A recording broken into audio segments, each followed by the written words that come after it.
Well, the Calhoun County Sheriff's Office holds a press conference today concerning military surplus equipment that it has been ordered to return. In accordance with an order from President Barack Obama, the Calhoun County Sheriff's Office had to return 2 tracked vehicles to the federal government.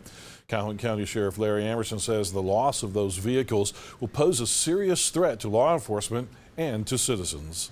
At the end of the day, I have no authority and no power to overrule this decision by our commander-in-chief of this nation.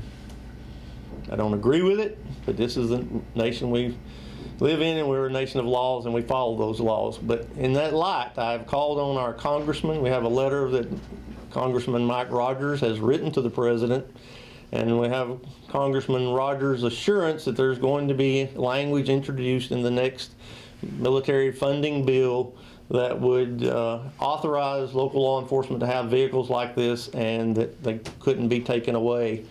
Sheriff Amerson says the tracked armored vehicles were obtained free of charge from the 1033 program after the Sheriff's Office and Anniston Police were involved in an active shooter situation on Elizabeth Street in Anniston in early January of 2001.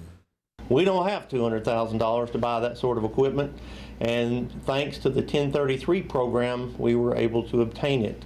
In fact, the Calhoun County Sheriff's Office was the first agency in Alabama to get equipment.